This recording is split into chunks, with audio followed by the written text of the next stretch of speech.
Lyca production Subaskaran மற்றும் red Jain movies இணைந்து வழங்கும் உலக நாயகன் கமல்ஹாசன் நடிக்கும் பிரம்மாண்ட இயக்குனர் ஷங்கரின் இந்தியன் 2 ஜூலை 12 முதல் உங்கள் அபிமான திரையரங்குகளில்.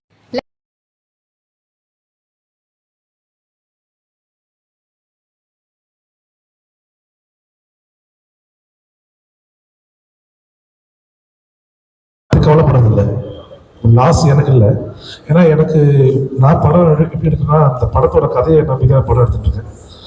ஆனால் இன்னி வரைக்கும் அப்பா வந்து நான் ராதாராவ் சார் அப்பா தான் கொடுவேன். இன்னி வரைக்கும் அந்த படம் எடுத்ததுலேருந்து ஃபர்ஸ்ட் காப்பி வந்து பார்க்கும்போது வரைக்கும் படம் எந்த லெவலில் வந்திருக்கு ஏது அந்த அந்த ரிசல்ட்டில் வந்து போஸ்டர்லேருந்து எல்லாமே ஃபோன் பண்ணி கேட்பார், நல்லா வந்திருக்குன்னு சொல்லி அப்ரிஷியேட் பண்ணுவார். அதனால் இவ்வளோ பெரிய ஒரு லெஜெண்ட் வந்து ஒரு என்ன சொல்கிறது, எந்த ஒரு பந்தா இல்லாமல் ப்ரொடியூசர்ஸ் கிட்ட கேட்டு படம் எப்படி வந்திருக்கு கேட்டு இன்னைக்கு வரைக்கும் ப்ரெஸ் மீட்டிங் வரைக்கும் உட்கார்ந்துருக்காங்கன்னா அவங்கள பார்த்து வராத நடிகர்கள் வந்து கற்றுக்கணும்னு ஆசைப்படுறாங்க. அவங்கள எவ்வளோ பிஸியாக இருந்தாலும் சரி படம் ஒத்துக்கும் போது எல்லாமே மண்டையாட்டிடுறாங்க. பட்டு ப்ரெஸ் மீட் அப்படின்னும் போது எப்படி ப்ரெஸ் மீட் ஒரு வாரம் சொல்லுவோம் நம்ம, பட் ஒரு 10 நிமிஷம் கலந்துட்டாங்கன்னா சந்தோஷமா இருக்கும். பட் இப்போ நான் அந்த கவலைப்படத்தை விட்டுட்டேன். என்னோட முதல் படத்துலேருந்து அந்த கவலைகள் நிறைய இருக்குது. இப்போ அதை பற்றி கவலைப்படுறதில்லை. அதனால் என்னை பொறுத்த வரைக்கும் படத்தை கண்டென்ட் மேக்கிங் ஸ்டோரி அதை நம்பி தான் நான் படம் தந்துருக்கேன். கடைசி தோட்டா நாங்கள் படம் வந்து ஒரு 7 ப்ரெஸ் மீட் அட்டன் பண்ணியிருக்கோம். இந்த சத்யா பேரை வச்சு நீங்கள் ஒரு 100 ப்ரெஸ் மீட் அமைச்சிருப்பீங்க. படம் எப்போ தான் ரிலீஸ் ஆகும்? August last. அது இப்படி இப்போ சொன்னீங்களே நான் 100 வைக்கிறேன்றீங்கல்ல, நான் அந்த 100 வைக்கிறதுல கரெக்டான ஆர்டிஸ்ட் நடித்தவங்க எல்லாரும் வந்திருந்தாங்கன்னா 2 முடிச்சிருப்பேன். நானும் ப்ரமோஷன் பண்ணிக்கிட்டே தான் இருக்கேன். முதல் படத்தையும் நீங்கள் பார்க்குறீங்க, லோக்கல் சர்க்கிள்லேருந்து பார்க்குறீங்க. எனக்கு நடித்தவங்களே வராததுனால என்னால் அந்த படத்தை வந்து மக்கள்கிட்ட போய் ரீச் பண்ண முடியல. மீடியா நீங்கள் என்ன பண்ணுறீங்கன்னா ரொம்ப பெரிய செலிபிரிட்டிஸ் வரும்போது தான் கேமரா ஃபோக்கஸ் பண்ணி, ஏன்னா அது உங்களுக்கு தப்பு சொல்ல முடியாது, அது தேவைப்படுறது. அப்போ அவங்களாம் வராத போது என்ன ஆகுதுன்னா அந்த ஃபுட்டேஜ் ஓர வைக்கப்படுது. இதெல்லாம் நான் பார்த்துக்கும் போது எப்போ தான் வருவாங்க அந்த பீக் ஆர்டிஸ்ட்னா வரதே கிடையாது. அப்போது நான் இவ்வளோ பப்ளிசிட்டி பண்ண வேண்டியதாக இருக்குது. பப்ளிசிட்டி பண்ணியும் இப்போ நான் கற்றுக்கிட்டது என்னன்னா படத்தோட கதையும் படத்தோட மேக்கிங் நம்புறேன். ஆனால் அதுதான் ஆடியன்ஸ் கிட்ட போய் கொண்டு சேருறதுனால இது கடைசி ப்ரெஸ் மீட்டாக இருக்கும் இந்த படத்தோட சார்பா. அடுத்த படத்தில் ஹீரோ எடுத்து இந்த படத்தில் ஜாயின் பண்ண காரணம் ப்ரெஸ் மீட்டில் டைரக்டர் விக்கின்னு சொல்லி ஒரு புது இயக்குனரை எங்கள் பேனர் மூலியமாக அறிமுகப்படுத்துகிறோம். அவர் பேர் விக்கி, டைரக்டர். சைத் தெரியும் உங்களுக்கு, பைரி படத்தில் நல்லா ஃபேமஸாக இருப்பார். அவரை வச்சு ஒரு ப்ளே பண்ணுறோம். September 12 start. சம்பள பிரச்சனை சம்பள பிரச்சனை இருந்தாலாவது பரவாயில்லையே. இங்க என்னன்னா டப்பிங் வர்றதுக்கு முன்னாடி எல்லாரும் வாங்கிடுவாங்க. வாங்கிட்டு பிரஸ் மீட்டிங் வரும்போது அதுக்கு தனியா காசு கேட்கறதா சில காதுகளை வருது. பட் அது உண்மையா பையன் எனக்கு தெரியாது. ஆனா நடிச்ச படத்துக்கே வர மாட்டேன்றாங்க. அவங்க வந்து நிறைய ப்ரெஸ் மீட் சொல்லிருக்காங்க, எல்லாத்தையும் சொல்லியிருக்காங்க. என்ன வந்து ப்ரமோஷன் கூப்பிட்டா நான் வருவேன் கண்டிப்பா, எனக்கு டைம் வந்தா சொல்லிருக்காங்க. ஆனா நீங்க வந்து தப்பா ப்ரொவைட் பண்ற மாதிரி இருக்கு. பரவாயில்ல சார், நான் வந்து கிட்டத்தட்ட ஃபோன் கால் காட்டுறேன். 10-15 தடவை இப்போ ஒரு வாரத்தில் பண்ணிருக்கேன் சார். ஃபோன் எடுக்கிறதே இல்லை. என்ன சார்ந்த டைரக்டரும் ஃபோன் பண்ணிருக்காரு, ஃபோன் ரெஸ்பான்சிபிலிட்டி இல்லை. நாங்கள் என்ன பண்ண சொல்றீங்க?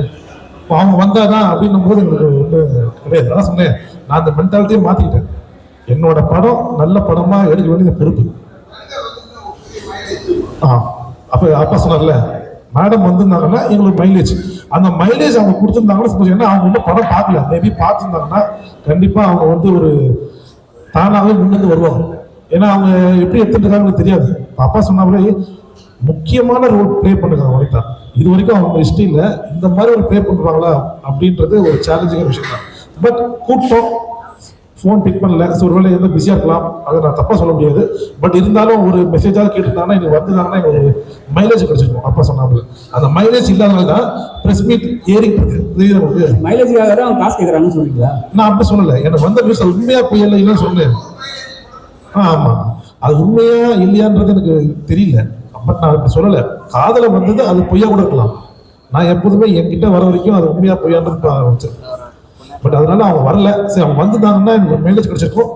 நான் பூஸ்ட் பண்ணுறதை கம்மி பண்ணிப்பேன். இப்போ நான் பூஸ்ட் பண்ண வேண்டியதே இருக்கு. இப்போ நீங்கள் கேட்டீங்களா 100 வைக்கிறேன்னு 100 ஒன்றாக்க முடியும் எல்லாரும் வந்துட்டாங்கன்னா. அது எல்லாரும் ஆக்ட்ரஸும் வந்து ஒத்துழைப்பு கொடுத்து சந்தோஷமா இருக்கும்.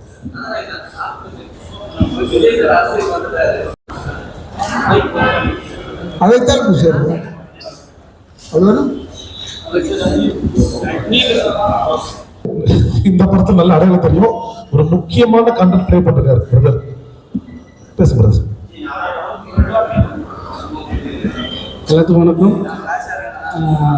ராட்சசன் படத்துலேருந்து கண்டினியூஸாக நிறைய படங்கள் கொஞ்சம் நெகட்டிவ் ரோலாக பண்ணிட்டு இருந்தேன். இங்கே மிகைப்படுத்தி சொல்லலை. நான் யாக்கைன்னு ஒரு படம் பண்ணேன். கழுகு கிருஷ்ணா சார் தான் ஹீரோ. ஸோ அதில் ராதாரவி சாருக்கு வில்லனுக்கு சின்ன வயசு கேரக்டர் பண்ணேன். அப்போ நடிக்கும் போது தெரியல. ஸோ படம் முடிஞ்சு டப்பிங் அப்போ சார் பார்த்துட்டு இந்த பையனுக்கு ஏதோ ஒரு பவர் இருக்குது, இவன் நெகட்டிவாக கலக்குவான்னாரு.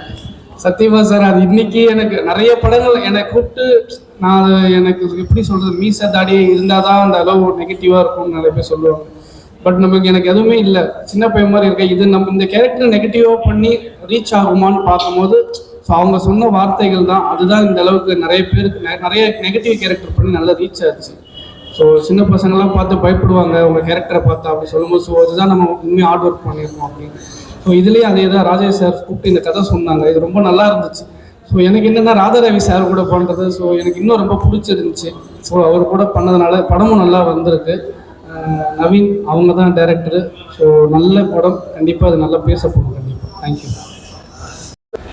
பத்திரிகை நண்பர்கள் எல்லாத்துக்குமே வணக்கம்.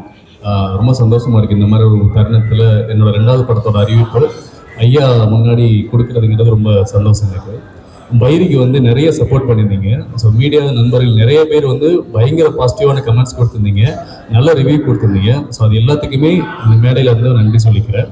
ஸோ கண்டிப்பாக அடுத்த பண்ணுற படம் விக்கி டைரக்ட் பண்ணுறாரு. ஸோ ராஜேஷ் சார் தான் ப்ரொடியூஸ் பண்ணுறாங்க, ஐயாவும் நடிக்கிறாங்க அதில்.